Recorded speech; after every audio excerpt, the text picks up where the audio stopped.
I am ready. When you're ready.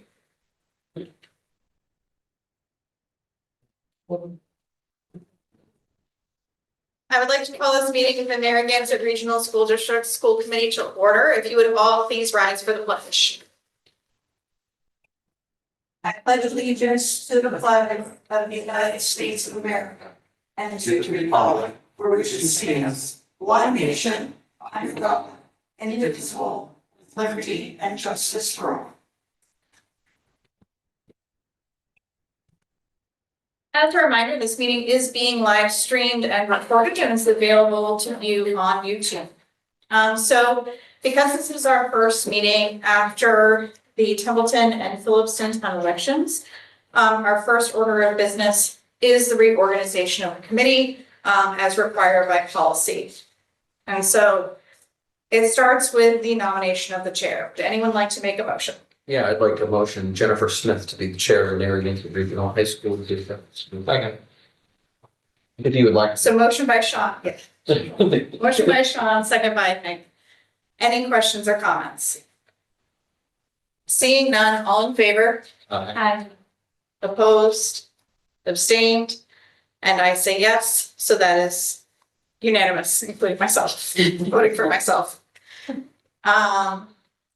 Would anyone like to make a motion around the vice chair? Like Sean Case. Oh, I would rather nominate Heather. We have a motion on the floor, which I believe needs to be seen. I think we wouldn't put Elizabeth on the stand, so I would be willing to serve in that role this year. So I would entertain a motion to nominate Heather Nemzura as vice chair of Narragansett Regional School District School Committee. So moved. Motion by Sean, Second. second by Hank. Any questions or comments? Seeing none, all in favor? Aye. I appreciate you though. Opposed? It's very nice of you, Hank. Abstained, and I say yes, so that is unanimous. You're both sitting closer. I know I'm moving my way down here, but you know, Is that the only? maybe next time. How about that? Made his way to my right hand, so, you know, let's be. Get within the corner, apparently that's what happens. Oh, gotcha. Yeah, Understood. get you there. Lucky me. All right, I would entertain a motion to appoint Dr. Christopher Cassavant as the secretary of the Narragansett Regional School District School Committee. So moved. Motion by Sean, second by Hank. Any questions or comments? Seeing none, all in favor? Aye. Opposed, abstained, and I say yes, so that is unanimous.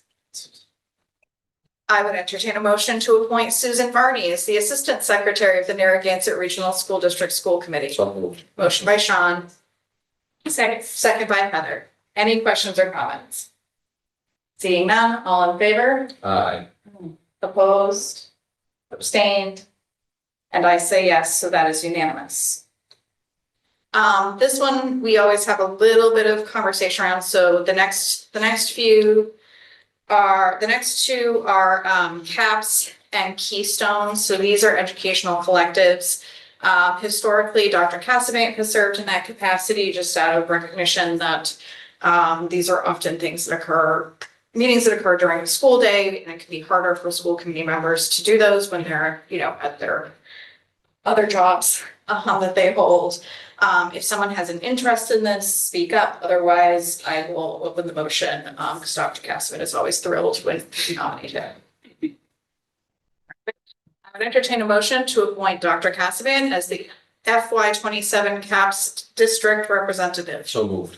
Motion by Sean, Second. second by Heather. Any questions or comments? Seeing none, all in favor? Aye. Opposed, abstained, and I say yes, so that is unanimous. I would further entertain a motion to appoint Dr. Cassavant as the FY 27 Keystone Educational Collaborative District Representative. So moved. Motion by Sean, second by Heather. Any questions or comments? Seeing none, all in favor? Aye. Opposed, abstained, and I say yes, so that is unanimous. We next have the school committee member who signs the payroll and accounts payable warrants. Historically, that has been me. I don't mind continuing to do that if so desired, but if there is someone else who would love to go down and sign the paperwork, it's not too heavy a lift. They do a good job of giving me advanced notice, and I let them know when I can make it in. But that's how that works. Elizabeth's bond, you would have to abstain from that. Yeah. Okay, exactly. All right, so I'm open to it. Then I would entertain a motion to appoint me, Jennifer Smith, to be the designated member of the school committee to sign payroll and accounts payable warrants for FY 27 as per Mass General Law 71-16A. So moved. Motion by Sean, Second. second by Beth. Any questions or comments? Seeing none, all in favor? Aye. Opposed? Abstained? And I'll say yeah, so that is unanimous. Oh, you abstained. Thank you. So there's 4 yeses and 1 abstention for a majority, which is fine for this one. Thank you. MASC delegate appointment. So as a reminder, this is the role where as the school committee and as MASC sets the legislative priorities for the year, someone goes to the meeting to represent Narragansett Regional School District on those legislative priorities and has a vote in what becomes part of the legislative actions for the Massachusetts Association of School Committees. It is a good way to learn about the process and how it works. Heather has done it in the past. We did miss this year due to some personal conflicts and different priorities at that time. But I would like to make sure that this is settled for next year. Is there anyone who wants to volunteer? And then further, this is also one where it has changed partway through the year. If someone finds that like, hey, this isn't something I feel like can do any longer, we can rediscuss and reappoint someone. It's not something where once this is set, it's for the next year. And it's not on anybody's radar, I'm happy to continue, okay? Unless, life goes as ill-planned this year. I'm hoping to be able to get away from my family and go, but we never know. Then I would entertain a motion to appoint Heather Nzura as the MASC delegate to represent Narragansett Regional School District School Committee at the MASC 2026 Delegate Summit. So moved. Motion by Sean, Second. second by Hank. Any questions or comments? Seeing none, all in favor? Aye. Opposed? Abstained? And I say yes, so that is unanimous. The next one is the next 2 actually. So there was a couple of capacities in which the Narragansett Regional School District is expected to have a liaison who interacts. I forgot to put PTO on here again. I will do that for next time. And legislative representative. That one. I will do that. Legislative representatives on here. Oh, I just skipped it. So legislative representative, liaison to NRSD, CPAC, and student advisory council. So legislative representative, essentially that makes someone responsible for keeping the school committee updated on any legislative actions that could impact us potentially. Danielle served in that capacity in the past, because actually that was something she had to do for her job anyways. And so she would just take the work she was already doing for her job and present it here. Technically, she is still part of the school committee because she got enough write-in votes, which I'm not sure she's excited about, but she got enough write-in votes that she's back on the committee. But at the same time, I know that one of her challenges was that she was feeling pressed for time, so it might be good if someone else was willing to take that on at this time. This is also one that is not one that we have to assign today, so if we wanted to suspend it until we have more school committee members sitting around the table, that could also be our decision.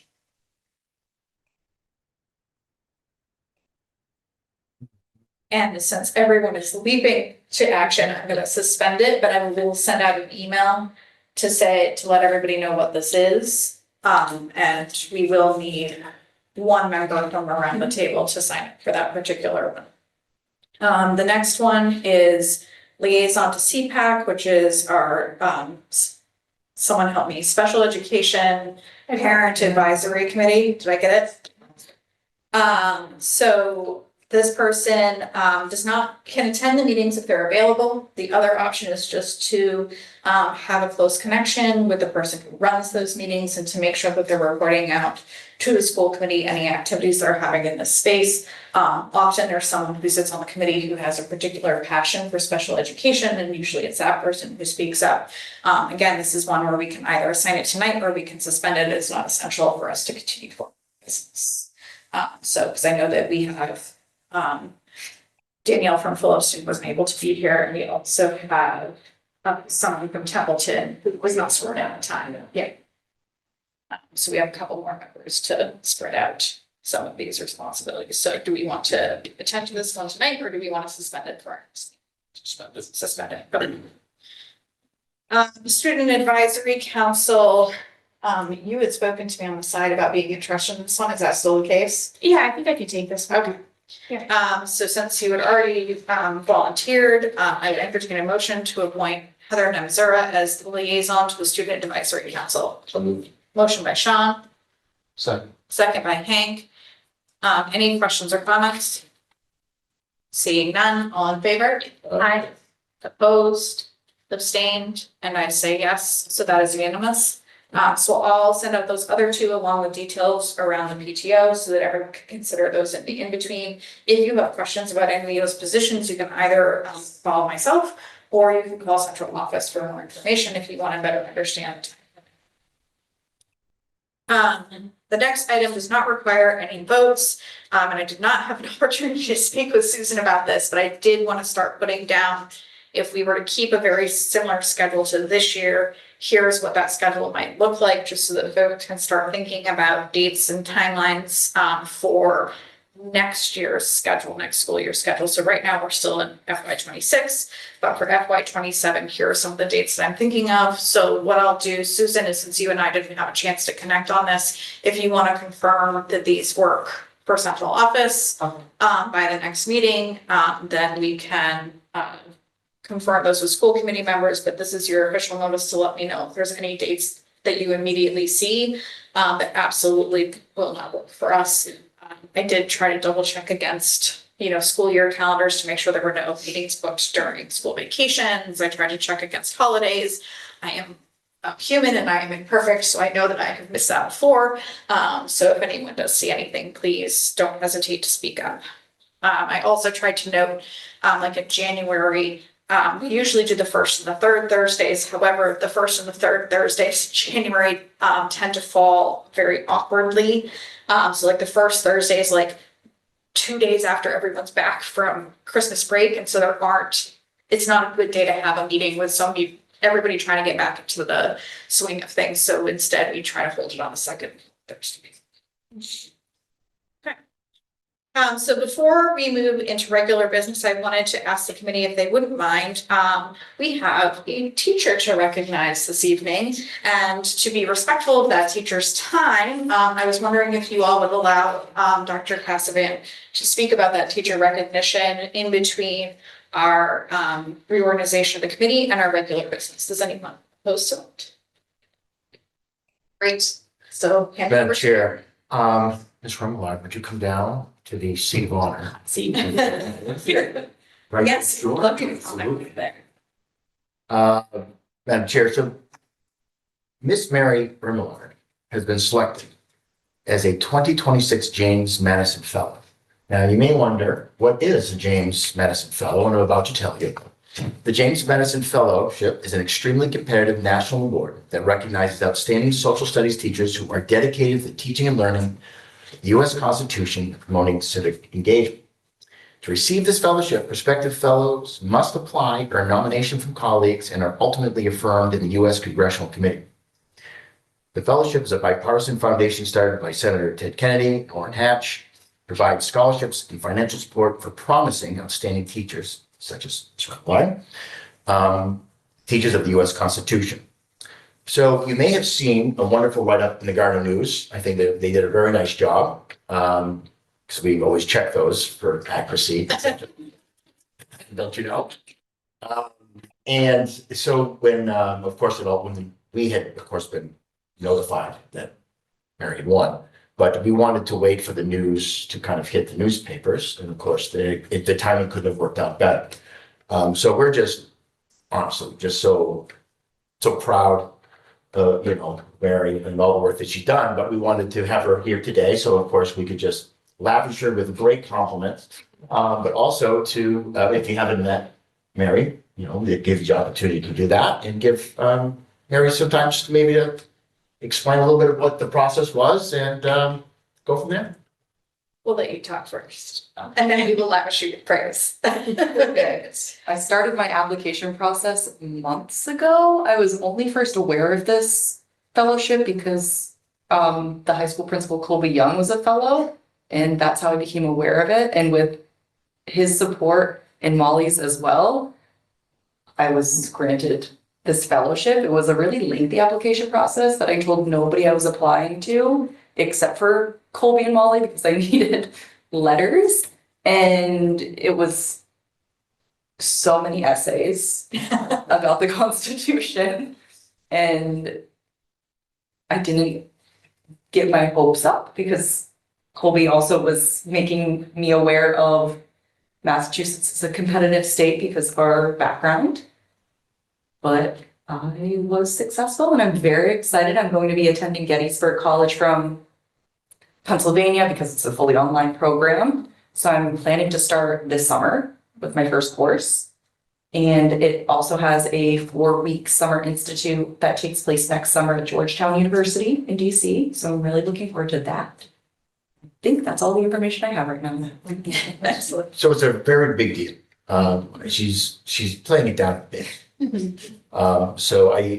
Colby had told me on several occasions how many folks applied for this. And of course, year to year, the numbers could change, but hundreds, easily thousands of folks apply from what I understand. So, in some manner or the other. And so I just want to recognize what a tremendous honor this is and really, just kudos to you. I guess it was quite, like you said, it was quite a process. It took me months to apply and it was like the day of and I kept reopening the application to reread and like constantly changing things. So yes, it was a lot.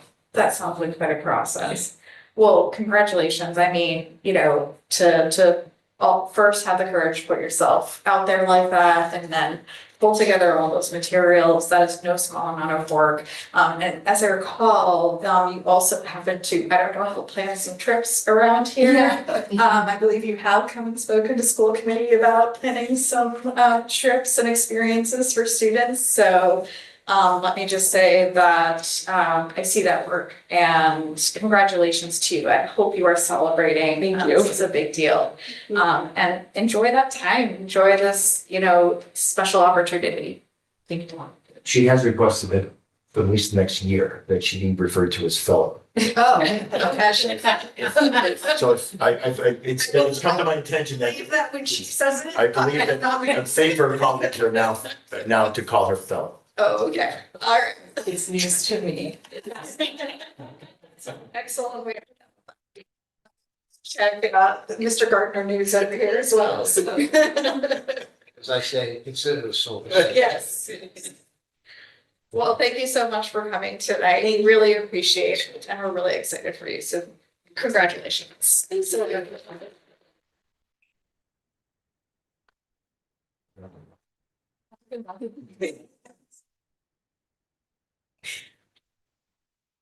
So moving into our regular business this evening, we are moving over the meeting minutes of May 7th.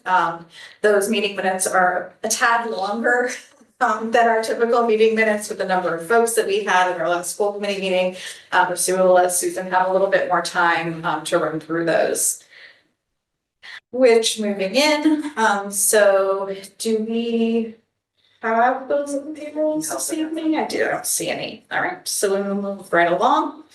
Our student representative is not here this evening. We do have a few folks from the public here, and so I would open it to public participation.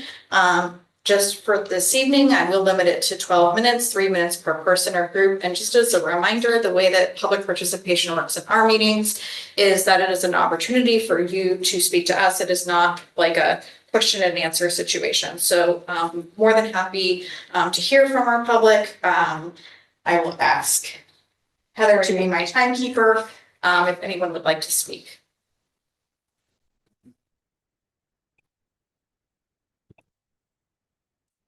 And if you could just state your name and town so that we have that. Sure. John Valentine, Templeton, Mass. So I'll speak briefly, as I only have a brief time, but thank you for your time. I just wanted to go over the, I'm learning the whole town process in terms of town meeting, school committee powers, select board powers, and all that good stuff. So I find it very interesting and shocking all at once. So as you all know, Templeton is a rural, low and moderate income community.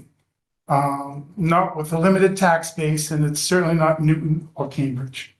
The override, as we know, failed. The people of the town have spoken. I was surprised that only 24% of the town turned out for such an important election, but I guess these are the times that we're facing, I don't know. But I was also surprised, if you do the math a little bit, that roughly about 1,000 students from Templeton attend the regional school. And if you basically say divide that by 2 for about 500 kids per family, 500 kids for 2 kids per family. So that would equate to 1.7 parents, given that there's single, parenting homes. So that would ballpark it, general, not non-scientific, to about 850 parents that would be eligible to come to the school and vote for a proposition for the overrides, and only 400 for the town voted for that. So it's non-scientific, it's just food for thought, throw that out there. In terms of, the school committee has immense powers over the town in terms of the school budget. The town is powerless in terms of what your budgets are. So that was very shocking to me. So of course, as a citizen of Templeton, I ask that you be reasonable about it and let me know when I'm coming up short. So again, when we go back to fiscal year, and I know the school process budget is extremely complex, but if we just dumb it down, keep it simple, well, what the budget was last year, what the budget is this year, bottom line ended. That's all we could ask. So from what I could see, fiscal year 2026, $8,787,000 was the budget. And then fiscal year 27 is $9,906,981. So for about a $1.1 million increase over 26, for about a 12.74% increase. Yeah, you're in time. Okay. Okay. Could I have 30 seconds more? Anyone check to that? So let me do this first. Let me evaluate whether or not there are additional folks looking to speak this evening first. It is at the discretion of the chair to allow for additional time. But is there anyone else from the public looking to speak this evening? Because I would want to give you a chance first before I give an additional 30 seconds, and I will absolutely have that set of time. Yeah. Mr. Toth, I can't see your, are you looking to speak this evening? Okay. I am on. All right. Seeing as no one else is looking to speak, I'm happy to add an additional 30 seconds to the clock. Okay, so essentially, if we ask for a 5% increase to the budget versus the 12.5%, that'd be $439,000. And at the end of the day, we need to stick to the budget. There's no money. There's nothing else left for the town. There's nothing left. Well, there are firefighters, policemen, libraries, senior center. I think we could work together to accommodate everybody and still be on time and budget. Thank you. Thank you.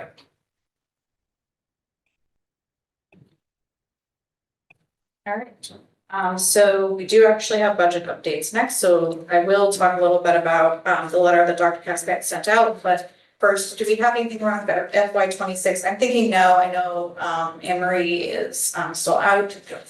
So we will move past that, and so for FY 27, so I'll share what I have been sharing for those folks who have reached out to talk to me, because the budget process is complex, to say the least, for a regional school district. So essentially, the school committee has representation from both towns and has to pass a budget by a 2/3 vote, certify a budget by March 30th of every year. We then had an additional meeting on March 7th and certified a budget that was cut by $1.3 million. Now, on May 6th, which is the day before that date, Phillipston had a meeting where the motion was made on the floor to approve a school budget that was a 2.5% increase over FY 26. That did pass at Phillipston Town Meeting. So then on May 7th, the school committee had a meeting and certified a new budget amount that cut $1.3 million from the level service budget that had been approved on, I'm gonna say in March, just because I can't remember the dates. Then at Templeton Town Meeting, there was a motion made on the floor for what's called a level funded budget, which is where the FY 26 budget would be the same as the FY 27 budget, and that budget ultimately failed by quite a significant margin. That then returned us to the original motion, which was for the budget that the school committee had certified on May 7th, which represented the $1.3 million increase. And so that is right now, the situation we have is that the school committee has certified a budget that is level service less $1.3 million. The town of Templeton voters have further voted for a school budget that is level service less $1.3 million, and Phillipston has voted a budget that is only a 2.5% increase. So since we have two different budget scenarios at play, that triggers a couple of things. One is that because the school committee certified a lower budget, Phillipston now has the right to hold an additional town meeting to decide whether or not to have a special vote about the newly certified school committee budget. So they have 45 days, if I'm remembering correctly, to determine whether or not to have that meeting and then to hold that meeting, or to schedule that meeting, I should say. That we have sent a letter to Phillipston. I was not copied on any response. I'm assuming there has not been a response at this Madam time. Chair, their select board meets every other Wednesday. Okay, so we're expecting. The letter's up there, after and it's this one. something off week. Yeah, of course. So we may receive a response for them before the next meeting. And so they could either hold that meeting and vote on that budget. If they have a vote on that budget and they vote yes, then that closes out the budget situation for FY 27 and we have a final budget. If they have a town meeting and they vote either another budget amount or no, I guess, another budget amount, then that would then trigger a district-wide meeting. And then we would have a meeting within the district that includes both residents of Templeton and residents of Phillipston, and there would be another vote on the school budget. So of those collective town members. The other scenario is that Phillipston could decide to take no action within that 45-day period, which would also trigger that district-wide meeting. And so right now, those are the scenarios that are in front of us, and those are the scenarios that are being considered. And so we're in a little bit of a waiting period right now while we wait to hear back from Phillipston one way or another. If we don't hear from them, we will wait out the 45 days and the district-wide meeting will be scheduled after that date. And then everyone would recollect. And yes, as part of that, it would we would certainly be discussing not only the school budget and what would or wouldn't be funded under that scenario, but then it would be responsibility of those voters to understand the residual impact of that budget vote. And certainly we talk about that at this table all the time. So is there anything that any of my fellow school committee members wish to add around the budget?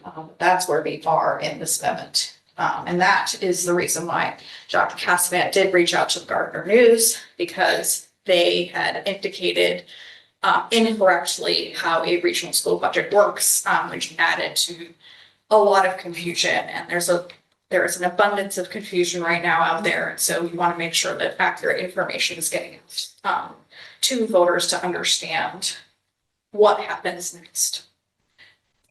Madam Chair, I'll just echo that, and I have to say that between the town of Templeton, the town administrator, and just the school committee, we put a lot of information. Yeah.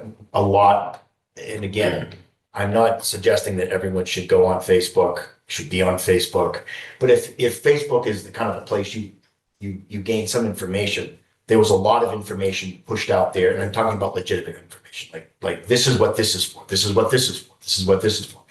I don't know what the disconnect was, quite frankly. I shared, I think with you, Madam Chair, that I had a couple of area superintendents tell me that after the meeting that they saw a spike in school choice out, or from our kids, school choicing out, in order to, I guess, kind of. Town meeting or the election? No, actually, the election, the election. And because folks thought that the overrides were tied to the budget, like intimately, it was a very confusing time for many. I don't know why that is. I don't know. I think it's difficult to follow. And it's difficult to follow. I will say that that's why the letter went out, my letter went out, which was far longer than I generally write. So that's the kind of feedback that we received. We do point them back to either website or to whatever documents that was out there, and we point them to some of the Facebook posts of like, this is what this override was for, this is what this override for, this is what this was for.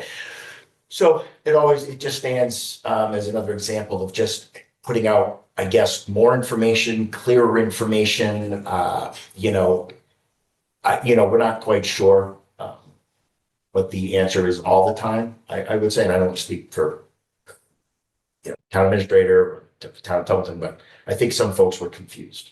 Obviously, I don't think, I know, because just given the information, they thought, so. And just to add a little color to that, just for clarity for folks who are sitting in the audience tonight. So essentially, what the Gardner News had put forth was that we were going to be operating under a level funded budget, if I have the numbers correct. And under that scenario, we had already communicated that due to the tremendous number of cuts that we would need to make, that would impact our ability to continue to support athletics and extracurricular activities. And so our budget for athletics and extracurricular activities, along with many other things, additional staffing positions, the MVP program, the Thrive program, that all of those would have to additionally be cut in order to meet that budget amount. And so that is what triggered the school choice out, because I've heard from multiple parents that if Narragansett is unable to fund, extracurriculars, both athletics and extended extracurriculars for FY27, that they will be school choicing their children out of this district. The reason that is a problem is because we pay money to send students to schools outside of our district. Just like we receive money in if kids school choice in, we have to pay money if they school choice out. And so that would take an already tenuous budget situation and make it even more dire, and might require even more cuts that we cannot yet anticipate in order to pay for those students who are school choicing out.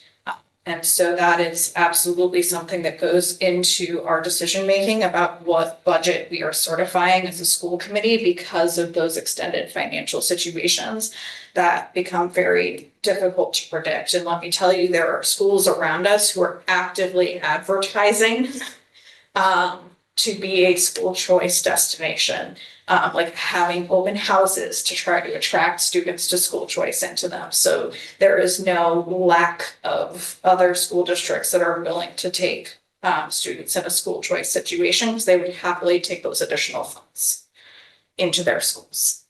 So thank you for adding that because I think that is information that in the list of complexities of school district budgeting or school budgeting in general, but then especially for regional school districts, that's information that is another nuance that is hard to get out to.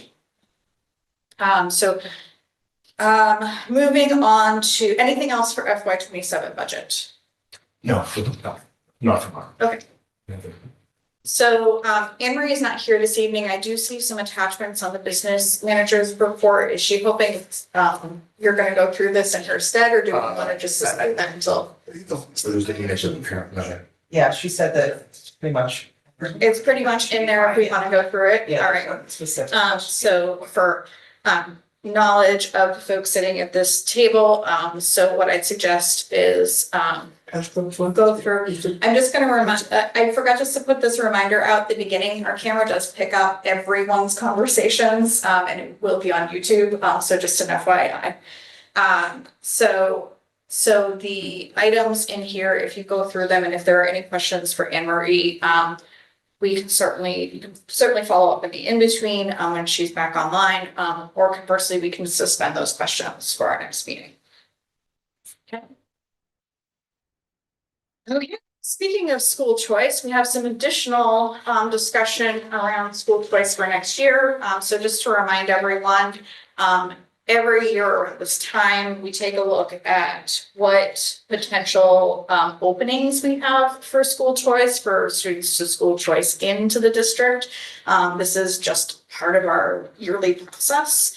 And so what Dr. C does is he speaks with the administration to determine where might we have spaces for this. Yes, of course, pending how things go with the budget, we may see a decrease potentially in people wanting to school choice in, but it is something we always look at. Sean? Yeah, I may ask a school choice question at this point in time, yeah? Yeah. What, if we choose not to school choice, what are the impacts on wine tech students and we'll say the agricultural school student? That was a question that came up. So those are disconnected topics. So if a student, Okay. if a student is accepted to a regional school district, that is not considered school choice. Okay, so they apply to get to those They have- schools. Vocations. Yeah, sorry, vocational, Yeah, what did I vocational. say? I shouldn't say that. He says regional, but it's regional voc. Yeah, regional voc. So if folks apply to a regional voc school, then that is an application to an external school, and that is regulated under chapter 74. And so is separate altogether. So for example, Templeton and Phillipston approved budgets distinctly for that vocational school that reserves a certain number of seats for Templeton and Phillipston residents. As a quick reminder of the situation with the Neshoba student, that is not something that is regulated by the school district. That is a statement that I saw on Facebook within the past week, is that that's under the school district. It is not. That is a completely separate situation that is also regulated by chapter 74, which is that if the local regional vocational school does not offer the program that the student wants, that student then has the right to apply to regional districts, regional vocational schools, my goodness, regional vocational schools that do offer the program that they're seeking. And then should they be accepted into that program, it is then the obligation of the town to pay for that student to attend. And so that is why that has been on the ballot. And just as a reminder to everyone, that student is now a senior. And so that is the last time that that will be on the ballot for Templeton for this specific student. Could this happen in the future? Yes, I think looking back in the archives, we only found one other historical situation where this had this law had been put into it, To the same school, to the same school. to the Oh, same, to the, they just happen to be to the same, Mhm. yeah, same vote school. Yes, that's perfect. I appreciate that answer. Yeah. As people ask, does school choice impact that? And I said, I believe it is an application process, but it's certainly worth the exercise to have the conversation. One of the ideas, not ideas, but one of the ways that we tried to explain it is that if you go to the town meeting, it's a, Monty Tech is a separate warrant article.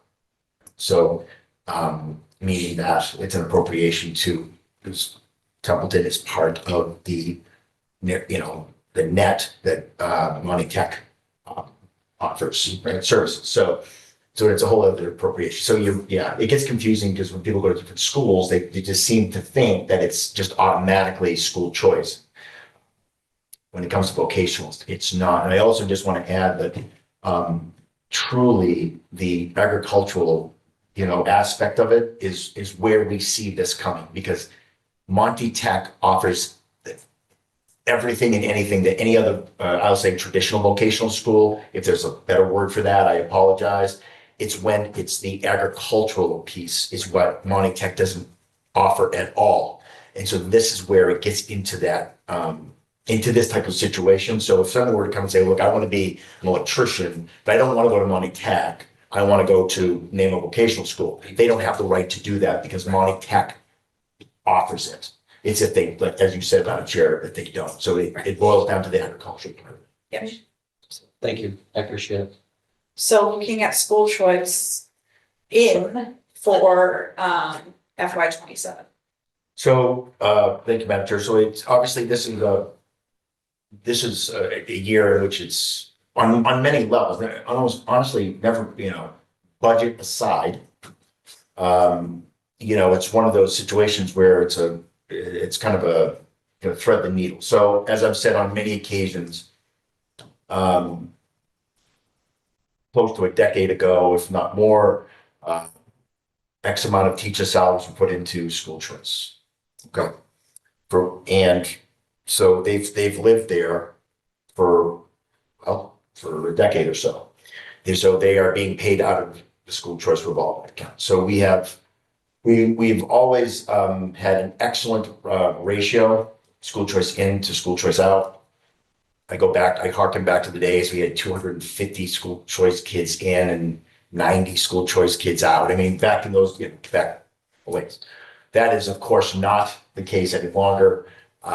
We're almost break even. So we traditionally try to find a space to which we are at least replacing the number of school choice students who are graduating. Right? So the class of 2027, 2026, going ahead. Don't fast forward. Yeah, I know, I don't want to fast forward, is 18. There are 18 school choice students who are seniors right now, who are going to graduate and off they go. So we're trying to find, the opportunity to quote unquote replace those, because we have to keep that ratio, right? The balance, at least the positive balance from out to in to out, as positive as we can.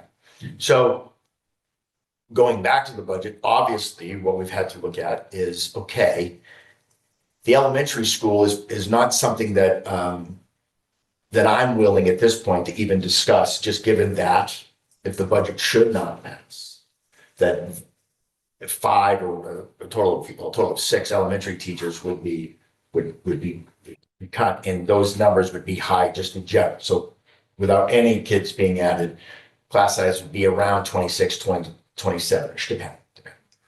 So what we did is we looked ahead. And so what I know is that, so when I say this, and thank you for keeping me on track, because I will often forget to say the word rising. As we know that if I talk about the 5th grade, I'm talking about the rising 5th grade, the rising 6th grade, not the current, because we're looking ahead. So if I fall, I'm sure someone will get me back on track. So the rising 5th grade.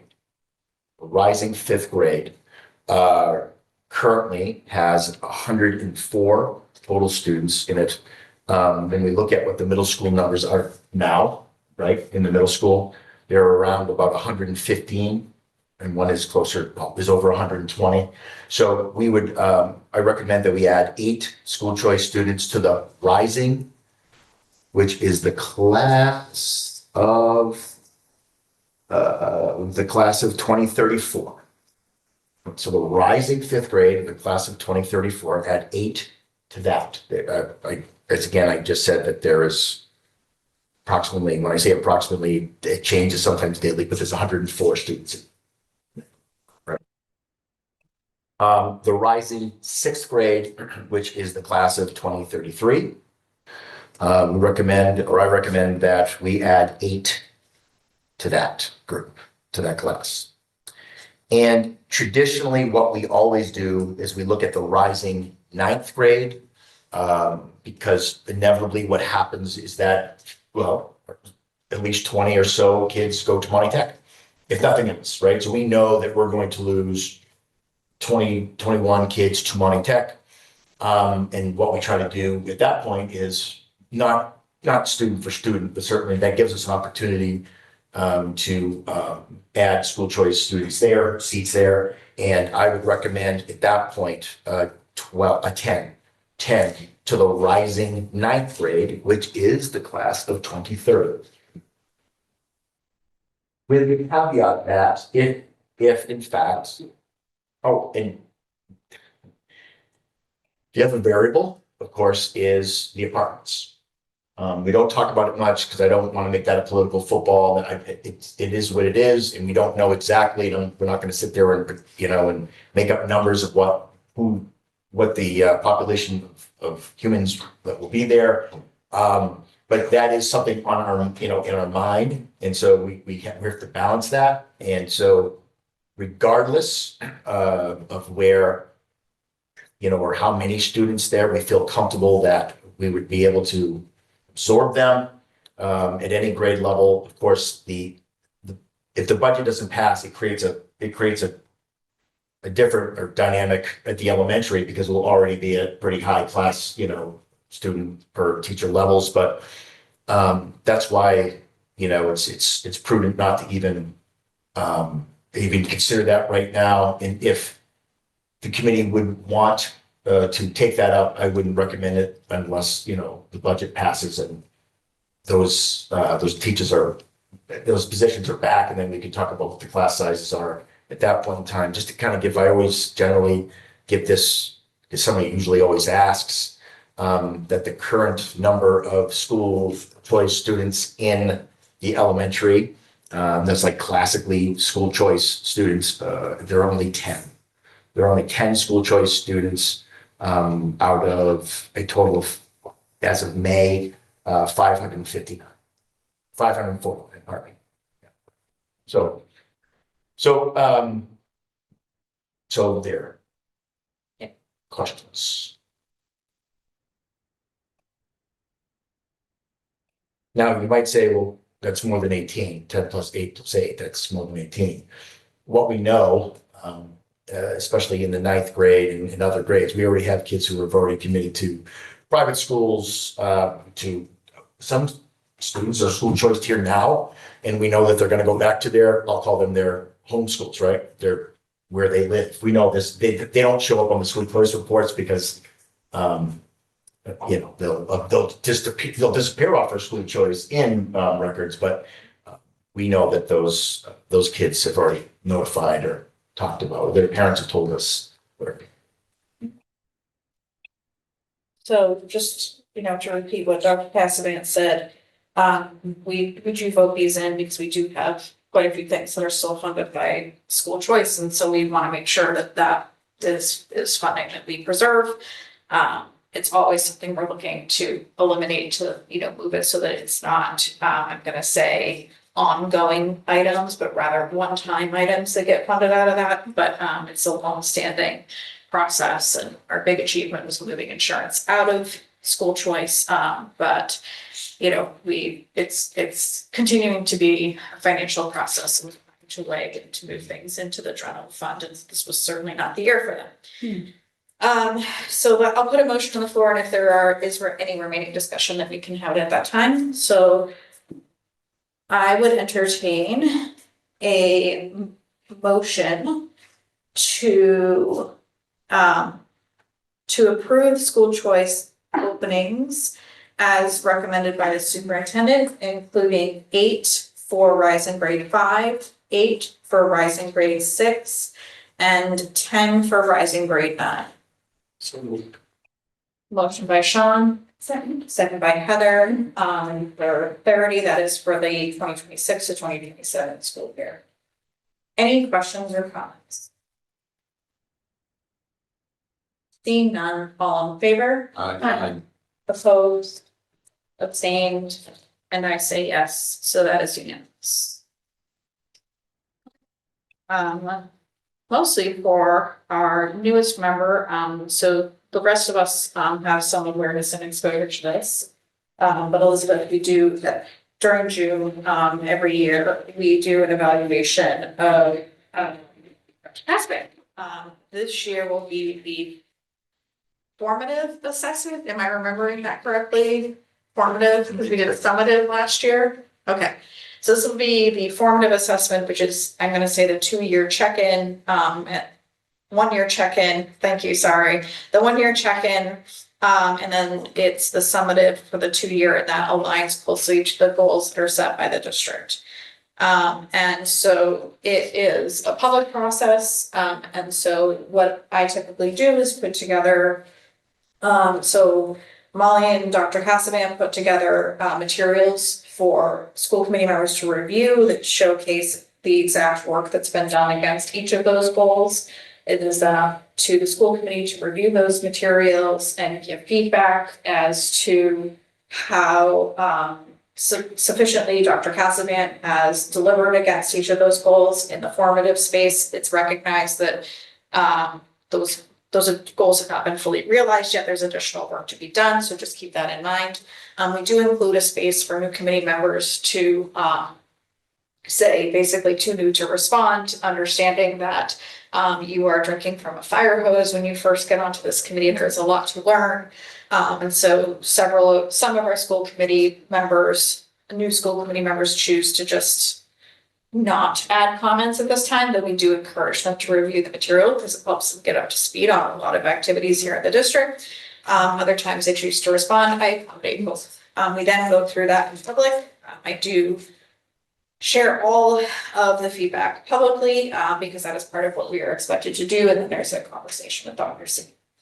So just to give you that back. I mean, for those of you who have also been through the process, would you add anything to what I have stated? Okay. So we can expect that we will use our 2 meetings in June to go through that. All right, I get to stop speaking for a while. So I will hand it over to Molly. Am I assuming you're doing Portrait of a Warrior? Yeah. Right. I actually have, we're on the. You can, so just to be clear, under curriculum instruction, the agenda items are Portrait of a Warrior, Early College Pathways Partnership Review, an updated program of studies, and integrated monitoring review. If there's an order that works better for you, I don't think anyone at this table would mind if you moved things around to what is most convenient. Okay. Well, as much as you know, I love data, I also love good slides, so I have slides to keep me on track tonight. To start off with, I just want to share some context on what portrait, really it's portrait of a learner or portrait of a graduate. But of course, we put our spin on it here at Gansett, and we are rebranding it as Portrait of a Warrior. But essentially, this is a process in which the district will go through, usually a high school, but we wanted it to be more collaborative and collective of our entire district, so we did it district-wide. But it's typically a process that districts will go through to develop a collaborative vision of what student success looks like beyond high school. And so it usually includes transferable skills, attributes, and dispositions that we want all students who graduate from Narragansett to possess and take with them as they move on through college, career, or whatever their pathway looks like when they leave us. Additionally, it's a requirement through NEASC to earn a NEASC accreditation for your high school. And so we have been this year going through our accreditation process, and one of our findings that we knew was coming was that we don't currently have a portrait of a learner or graduate. And so one of our action steps has been to develop that, which you see represented also in our strategic plan and one of Dr. Cassavant's and my goals for this year as well. So interestingly, this process has been around for a long time. This year, Governor Healy's K-12 Graduation Council also took this work on and developed a vision of a Massachusetts graduate at the state level. So we had a lot of questions about that. Basically, can schools adopt this now? Does this supersede a school district creating a portrait of learner, portrait of graduate? And the responses we got from NEASC specifically were, nope, you still need to complete your own, but please connect and tie it to this newly developed vision of a Massachusetts graduate. So we did just that. And so the work that we did, the process we followed, we started in November. And we just finalized our portrait of a warrior, about, 2 weeks ago, maybe. And so it started in November with a representative team kind of researching different processes that districts have followed, both in the Commonwealth and in other states, to go through, and engage stakeholders in the process. We, looked at sample surveys that other districts had sent out. And in December, we developed, with our administrative team and our representative teacher leader team, we developed a survey that we then sent out to the community. In January, we surveyed stakeholders that included students, families, community members, higher ed partners that partner with us through our early college program, as well as industry partners who work with us through our internship program, because we wanted those voices represented as they often connect our students to internship placements or otherwise. And so we gave that survey. In March, we analyzed the data. We really kind of were looking for what were the patterns and trends that our larger community is wanting in this vision. And then we drafted a portrait of a warrior. We sent that draft to all of our schools so that our full faculty could get eyes on that and give feedback on that. We did receive some feedback, made some small tweaks and adjustments, and we just earlier this month have finalized our portrait of the warrior. So I'll present that to you tonight. Also, I want to say that we are not quite done in the process. We are planning in early June to work with some of our student council members to make a promotional video to help roll this out with our students. And we will be using some of the beginning of the year professional development time at the beginning of the year to roll this out with staff and help support them, and then rolling this out with students as part of their social emotional learning lessons on character development to kick off the school year across all grade levels. And so with that said, I want to just give you a quick update on who responded and gave feedback on that survey. We received 170 responses from the community. Of those responses, exactly half of them came from parents or guardians, with the next, most coming from students and staff members. And then you can see community input with higher ed partners as well as business industry partners that provided feedback. They were asked specifically about the skills, attributes, and dispositions that are listed here on the screen. In addition to that, they also had open response opportunities to give additional feedback on things that were not represented necessarily on this list, of which we got some interesting patterns and trends that have impacted what we've developed. To give you just a quick highlight of the data, these were the top 10 highly scored competencies or attributes or dispositions coming out of that survey. And so our team used that to really say, how are we going to develop this vision? And excuse me for skipping around, but this should be attached to your agenda. But this is what our team has developed and it has adopted as a portrait of a warrior. And so this is a little small on my screen, but I'd like to just read you the opening statement. We believe that each Narragansett student is a warrior. A warrior leads with character by demonstrating respect, acting with responsibility, and making ethical choices that positively impact their community. Warrior learners embrace challenges with a growth mindset, applying critical thinking and perseverance to overcome obstacles and achieve meaningful growth. Warriors communicate with kindness, show compassion and empathy, demonstrate social and emotional awareness, and expressing themselves clearly and confidently with purpose across diverse audiences. Prepared and resilient, a Narragansett warrior is equipped by navigating the ever-changing world with confidence, purpose, and integrity. And you can see our three big, essentially, buckets here that we'll be focusing on with our students are leading with character, embracing challenges, and communicating with kindness. And you'll see underneath those, there's some more specific indicators of what that looks like in practice successfully for students, and I should say and staff, our whole community. And so we will be focusing on that with our staff to support them in rolling this out with our students for next year.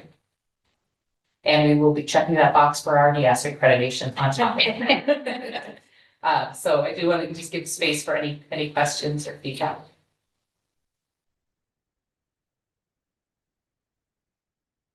Do you want to speak? You have that smile that you get on your face. I think this is one, I mean, it's gotta be measurable, but it's gotta go to NEASC, right? I mean, that is the whole idea, right? And so I just sit here and I ask myself questions like, how do you measure persistence? And just things of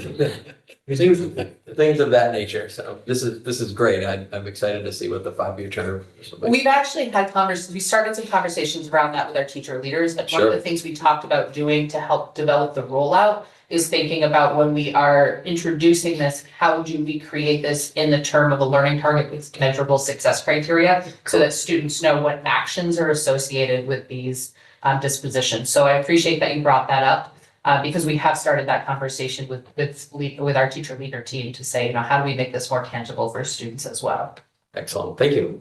I do want to give a shout out for the graphics. Our high school principal, Colby Young, worked his magic on the graphics. So I need to give credit where credit's due because if you look at that, you'll know I had nothing to do with it. Science not with it. Not strong enough. Thank you to Colby for making it beautiful, and thank you to the whole team for looking forward to hearing this. Thank you for time. Excellent. Next update, our early college program is approaching its pathway partnership review. And so what is this exactly? When we receive a designation from DESE, from the state, to have an early college program, that designation is good for 5 years. We are approaching the end of that 5-year cycle where we will need to apply for new designation. So it doesn't mean our early college program is going away. It means we have to go through a process to assess what's working and what we might need to tweak to keep the designation and apply for designation for another 5-year cycle. And so as part of that process, DESE contracts with an outside agency called American Institute for Research, or AIR. They also use them for when schools are under school improvement plans. That same company does audits with schools for that. So they're involved with DESE for a couple of things. And so basically it's a team that comes in and they assess your early college program and your partnership with your higher ed partners. For us, it's partners because we work with 2 colleges, universities. And so there are 5 guiding principles, which you'll see here on the board: equitable access, guided academic pathways, enhanced student supports, connection to career, and effective partnerships, with some indicators sprinkled underneath each of those. So they come in, they spend a full day on our campus. They interview and meet with students who are enrolled in our early college program. They talk to parents or guardians of students in our program. They talk to teaching staff. They talk to administrators.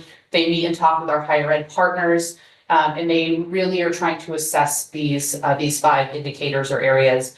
And they also come in and observe some of our early college classes, both here and on campus. So to give you a little bit of context about our program, we are currently serving 45 students in our early college program. We have 2 higher ed partners. They are Fitchburg State, not Wachusett. We are offering at this moment 8 courses for early college for a total of 24 credits.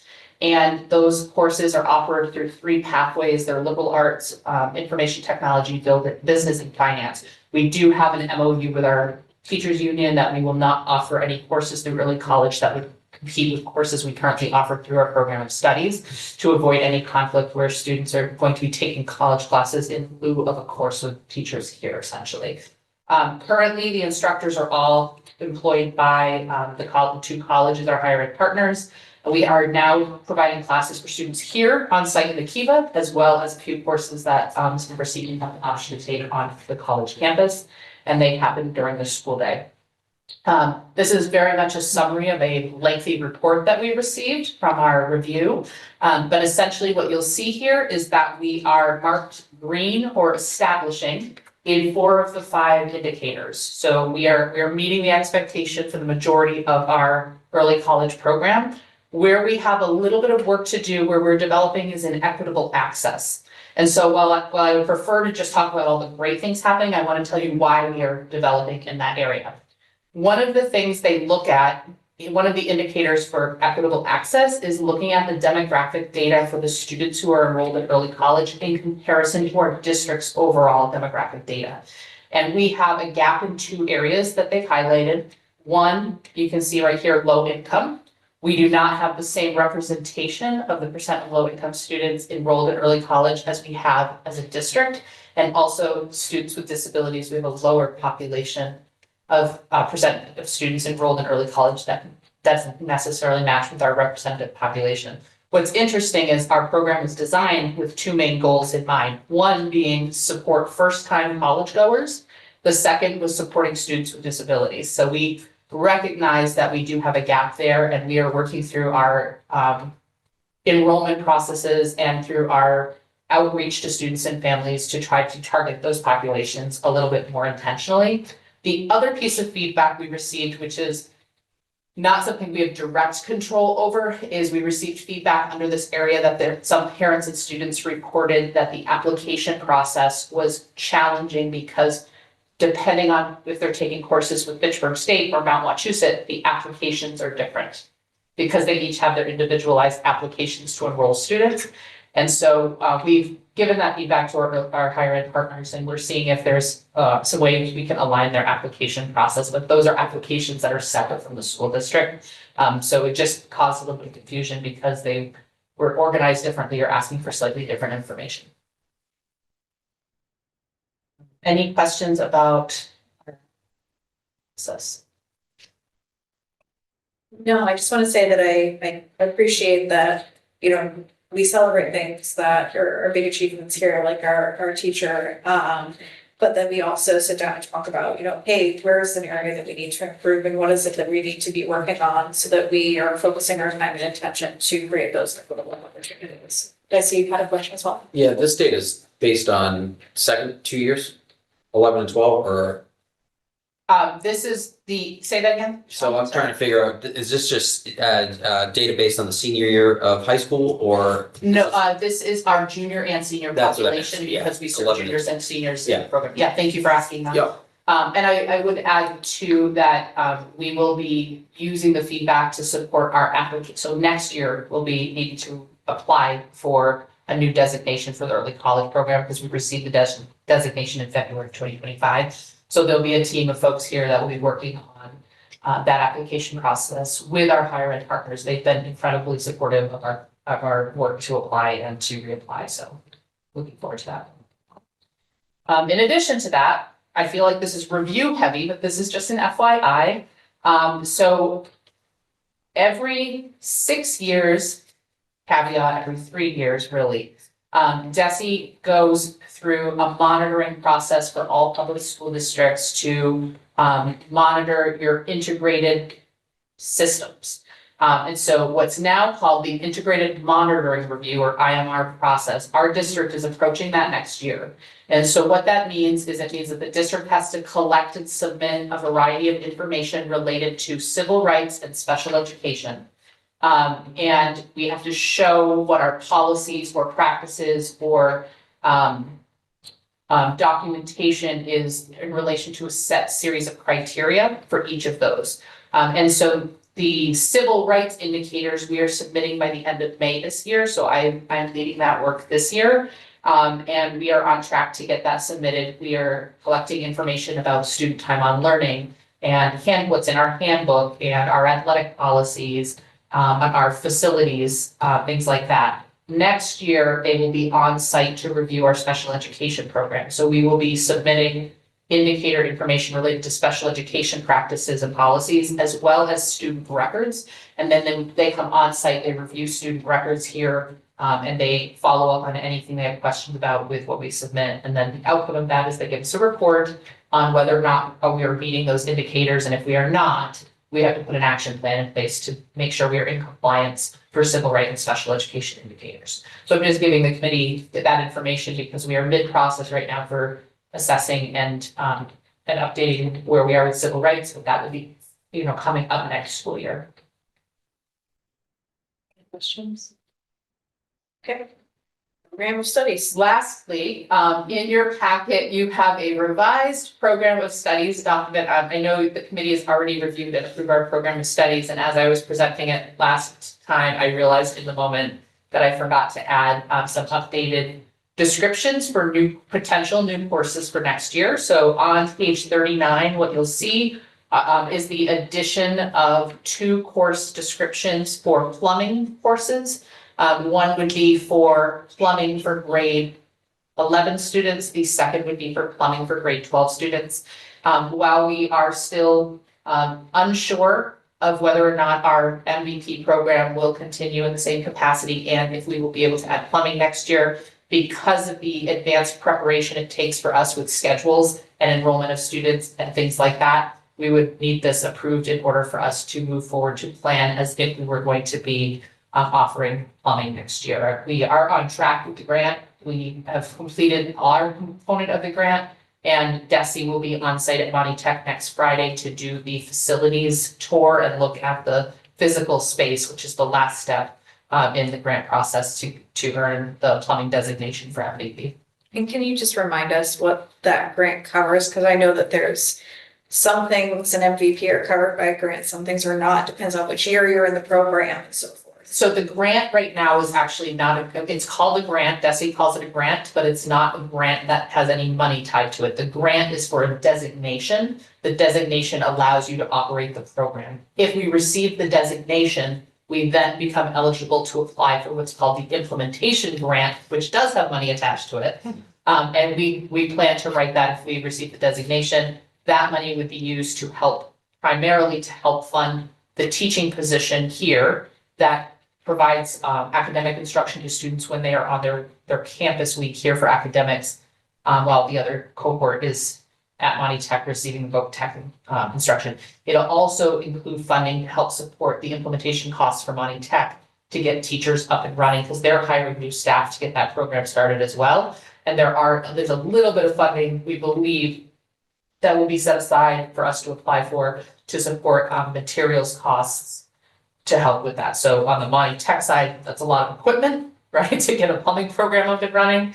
So they would be using some of that funding for equipment, and we would be using some to support, academic materials here to support the students that. Madam Chair, just as a add-on, we received an email from the Department of Ed really kind of calling us to a meeting yesterday in regards to where we stood with the MVP program. So we talked with Latoya, and who's our handler for this area in general for many things, but the CTE, but also Lisa Weinstein, who is Pearls. And so they wanted an update in terms of what was our status. And we simply just gave it to them as it was, just as you explained the budget process, we explained where we were at. And so they were a little bit dismayed, because I think what it does is it does affect whether or not the plumbing program in general, the sense I got of looking to Molly, but is that, because you walk in with, I have 18, Gardner has, this, Fitchburg has X, and they look at this. So they were, you could tell that they were concerned. They were going to, as we were told, going to report up, which is really only the commissioner who will be here tomorrow. Because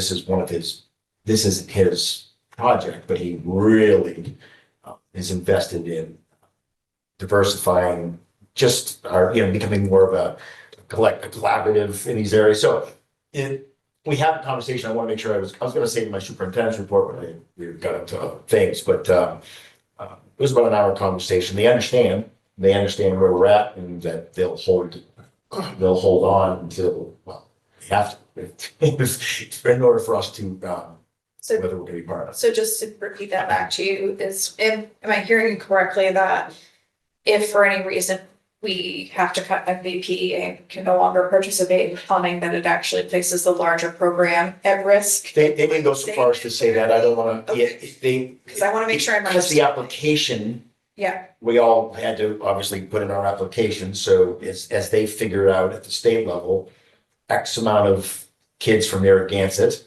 would have been in the plumbing program. Right? okay, So I could, what we gleaned from the conversation, that it just kind of now, it throws off. it throws off their. Yeah. What, what the application process looks like, right? Yeah.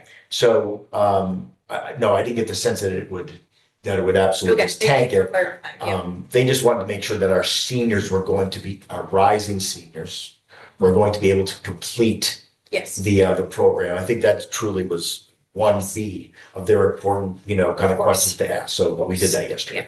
okay. Yes, sir. So coming back to the program of studies, we'll put a motion on the floor and then we can discuss. I would entertain a motion to approve the updated 2026 to 2027 program of studies as written. Motion by Sean, Second. second by Heather. Any questions or comments about those updates? Seeing none, all in favor? Opposed? Abstained? And I say yes, so that is unanimous. Thank you. All right. So we've concluded curriculum and instruction updates, and thank you, because I know that these have kind of been piling up, but we've had a lot of big agenda items lately, so appreciate all of the updates. So Dr. C, I would hand it over to you.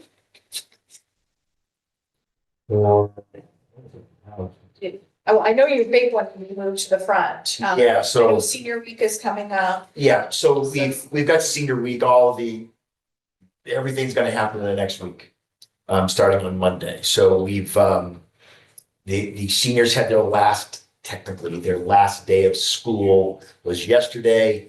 And they are, they're gone today. They're gone for on their field trip. They left this morning. What time did they left early this morning or? Yeah. I couldn't remember if it was earlier or mid-afternoon. So they're on their way. So again, they're just in the graduation. They're in the festivities. They are. So they're there and we're excited to send them off in a week or so. But yeah, so it's gonna be very busy here. I think the other pieces that we have the Commissioner of Education coming tomorrow. He's coming with really two things in mind. One, what I think drew him to Central Mass, to be quite frank, is that the Regional Association Mars was looking for a central place in order to have, to engage the superintendent commissioner. We are pretty central. So this is where the meeting will happen. But the first, say, 45, 55 minutes of the visit itself will be just showing off Narragansett, which is absolutely my most favorite thing to do. And I'll be doing that tomorrow. There'll be classroom visits. There'll be, of course, dignitaries, teachers, staff, etc. It'll be fairly quick, but the last part of the meeting, last part of the day, I should say, is really the Mars meeting. Former Superintendent Steve Hemmen, we just can't shake him. So that's right. So he's actually, we're very thankful for all the work that he does advocating for Narragansett always, no matter what capacity he's in. So he really was the impetus to getting everything happening here. He's only called 38 times, 4 days. So no, we're very happy. And again, we're proud of that. He'll be in the area to see not only Narragansett, but he's going to Fitchburg twice. He's going to go to first. He starts at Fitchburg High. Will come here. And then he'll go back to look at the MVP program. So he'll zigzag back and forth, and then he'll head back to Boston. So we're pretty psyched about it. We're again, I don't know that the Commissioner of Ed has ever come out to this area. I don't know that. I defer to to those who've been here longer than I, but it's a pretty big deal. I'm seriously, Hank, they've been around. Everyone turns their head. Have they? When we were putting in the new high school. Oh, okay. Okay. Yeah, good. So it'll be the second time. So that's good, right? So we're pretty psyched.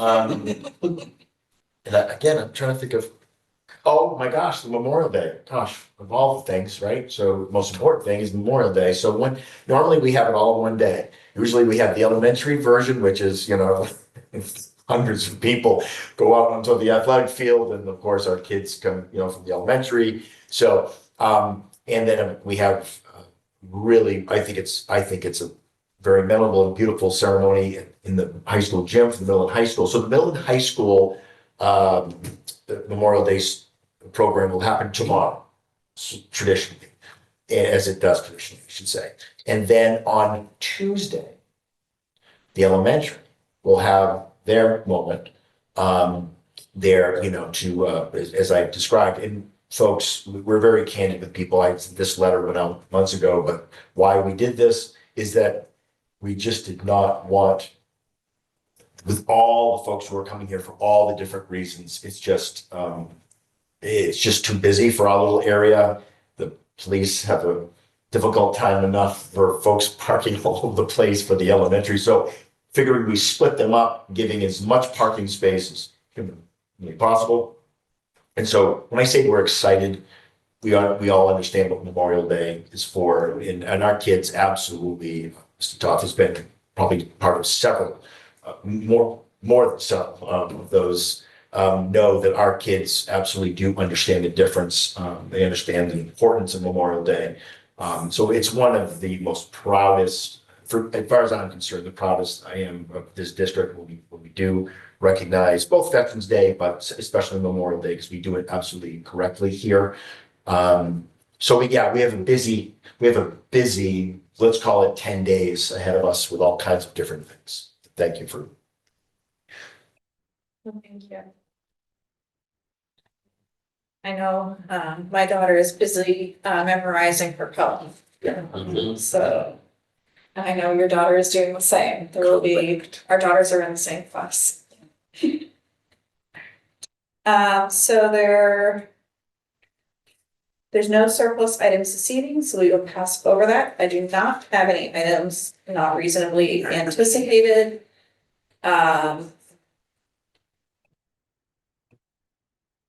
Subcommittee reports, I don't think we have anything there, so I'm gonna pass over those. We have no correspondence. Our next meeting will be Thursday, June 4th at 5:30 p.m. And I had seen we had a letter from the lawyer. Do we need our executive session, or was it just? Yes, no, we don't at this Okay. point. Yeah, okay, thank you. We anticipated maybe needing it, so we left it on. And so I would entertain a motion to adjourn. So moved. Second. Motion by Sean, second by Hank. All in favor? Say yes, so that is unanimous. Your meeting is adjourned. Thank you so much, everyone.